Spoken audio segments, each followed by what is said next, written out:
In this video, Pecco BAGNAIA, furious with Ducati, apologizes to Martin and Pramac after a friendly fire crash. Jorge Martin reveals that he feared for his life for the first time as the two bikes bounced around him in the gravel trap. And Jack Miller says his Ducati was lost, couldn't figure out where it was on the track.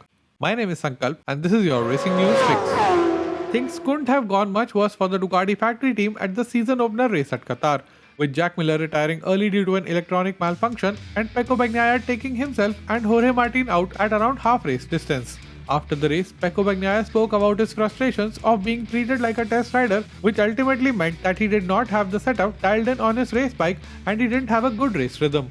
Pecco started. It was a complicated race. I struggled from the very beginning. Unfortunately, here at Losail, we were not able to optimize the work because we had different dynamics in the box. We have done a billion tests without being able to arrive at the best possible package. The fact is that I am not here to be a test rider. I am here to win races, but up until FP3 I was doing the work of a test rider. I am happy to help other Ducati riders, but not on a race weekend. On race weekends, we should have different priorities. Further speaking about the ever-changing Ducati so far this season, Pecco continued. Since the start of the test, I have not ridden the same bike for more than 2 sessions in a row, so I have not been able to work to adapt my riding style to the bike or to the track. It is just not conceivable to test so many things up until FP3 on a race weekend. Explaining the crash, which ended both his and Jorge Martin's race, Pecco continued.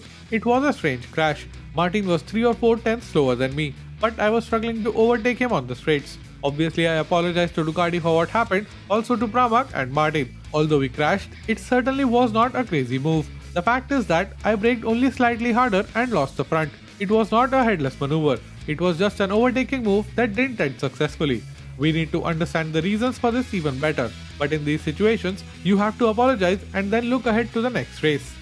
Starting from pole position, Jorge Martin's start was far from ideal as he slid back to P8 on the opening lap, and struggling with the power delivery of the new engine, he couldn't make up any of the places he had lost. Also recovering from a bad start himself, Pecco BAGNAIA tried to overtake him into turn 1 on lap 12, lost the front and wiped both of them out of the race. The crash was pretty high speed and the two Desmosidicis bounced around quite a bit as they tumbled in the gravel trap. Jorge Martin, who was declared fit after a visit to the medical center, has now revealed that while the two Ducatis were tumbling around him, he had fear about his life until the bikes came to a halt. In an effort to distance himself from the bikes, Martin also suffered a hand injury in an attempt to push Pecco's bike while sliding through the runoff area. Martin said, "Actually, it was the first time I had fear about my life because I was really fast into the gravel trap between both the bikes. I think I pushed Pecco's bike with my right hand and I have a lot of pain in that hand. So we will check it again in Barcelona. I hope nothing is broken and we can race well in Indonesia." Martin added that he wasn't angry with Pecco about the crash, but he was certainly angry about not being competitive. Martin said, "The crash sometimes happens, so I'm just angry because we were not competitive today. I was expecting to fight for the podium or even the victory, but today the pace just was not there."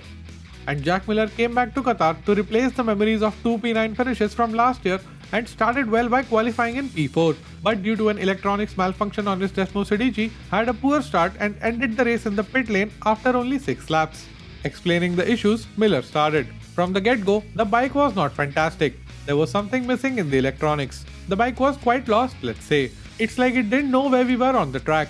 I had 100% power in some very strange points on the track, and then coming on to the front straight, I had no power. I tried everything I could. Changed the engine map from A to B to C, system on, system off, tried my best, but nothing. In the corners, I was getting 100% power, and on the straights, I was getting overtaken by everyone. I was afraid of getting run into from behind, so I just decided it was better to just pull in." Are the riders on Ducati GP22 genuinely in trouble, or is it just a hiccup and they will bounce back at Pandalika in 2 weeks' time? Let's chat in the comments below. If you made it till here and are still not subscribed, what are you waiting for? Hit that subscribe button and ring the notification bell. Here are 2 more videos which you might enjoy. My name is Sankalp and I'll be back with another video very soon.